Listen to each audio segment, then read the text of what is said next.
I saw so much beauty walking around the woods when I was a kid. I felt this inclination that I needed to get it out somehow. I needed to express it. I needed to write poetry, make music, make videos. I needed to show somebody this beauty that I'm seeing. And then when we actually sit down and write words, wow, that is some stupid poetry. We sit down at the piano and we go, oh gosh, it doesn't feel like it felt when I had that experience in the woods. It takes a lot of work and dedication to build a skill enough to where you can actually make someone emote, feel emotions. Rick Rubin, probably the most legendary music producer, he's been on a lot of podcasts promoting his book. I bought it the first moment I got, The Creative Act, A Way of Being. He says, I believe it's crate digging, where hip-hop artists will go to record stores, dig through old records, and they'll listen to hours and hours. And what they're looking for is a moment that works. We've all had those moments where we hear something in a song and we go, What is that? A film score, a chorus of a song, even just like a little drum beat. What is it about that beat? It's je ne sais quoi. It's something you can't put into words.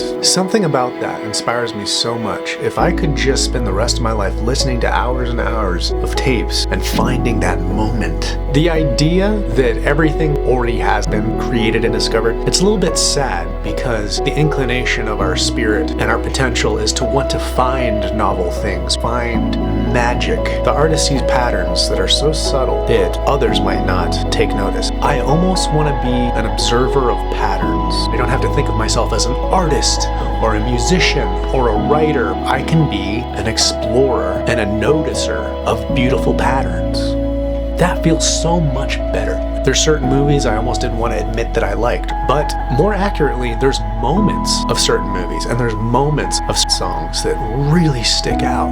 I watched Legends of the Fall, which is such an amazing movie. Any movie from the 90s that James Horner did the music score for, his music is so beautiful. There's just so many elements that feel heart-wrenching and nostalgic. Scenery, nature, mountains, passion, and romance that's unfulfilled. And I tried to start putting a compilation together of films that have this effect on me. You know what you like, and you recreate it, and then maybe you just get so good at recreating the stuff you like, you extract and distill it into its pure emotional essence. What if your art doesn't have to make sense? What if it won't make sense for decades? You just are a collector of things you really like. Bach, Beethoven, Christopher Nolan, Ron Frick, Terrence Malick. Why do these things call out to me? I feel like there's hope for my creative future because I'm going to collect things that I like. Let me know if there's any pieces of music, film scores, movies that just hit you. All right, have fun creating stuff. Have fun noticing and paying attention to those things that ring out.